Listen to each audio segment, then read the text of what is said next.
India-China relations have of late been mired with what is being seen in some quarters as Chinese expansionism.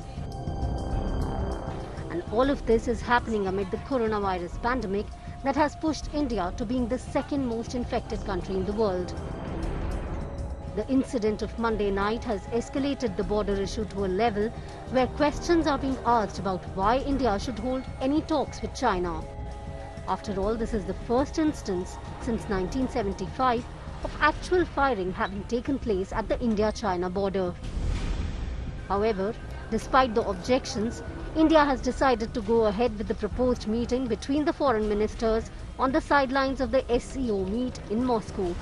The diplomatic belief being that India has the leverage at this point in time.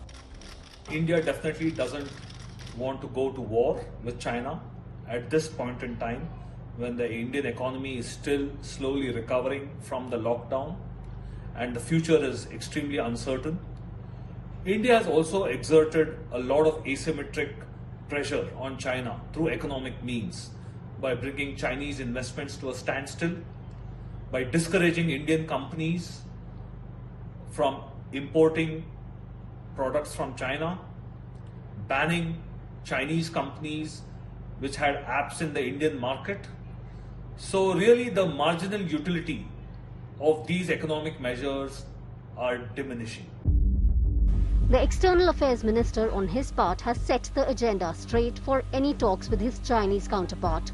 Ahead of the meet, S. Jaishankar has made it clear that LAC tension can't be delinked from bilateral ties and will have to be addressed.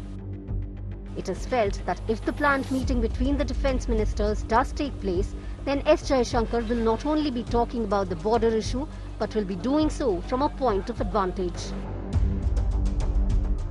After all, Indian troops holding Kala Top and Helmet Top, earlier held by the Chinese, would not have gone down well with the Chinese military establishment. Apart from mounting border skirmish, India has been seen taking a more aggressive stance on international issues concerning China.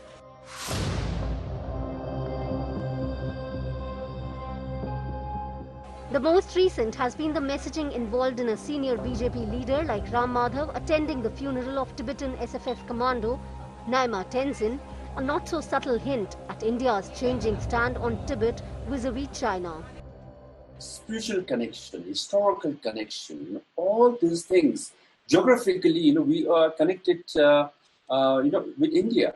So that's why the large number of Tibetans are in India. His Holiness Dalai Lama has been in India for the last 60 years. He calls himself proud son of India. For all these reasons, right, India should have, more, clearer and more assertive policy on the issue of Tibet as well. In another break from the past, 2 Indian MPs attended the swearing-in ceremony of President Tsai Ing-wen of Taiwan.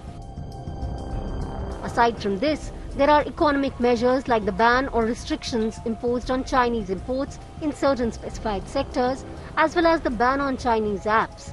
These actions are said to be hurting Chinese commercial interests. Meanwhile, amid all the border tension and escalation, Beijing has been accusing India of being the aggressor and not China, something that might be a bit hard for the international community to digest.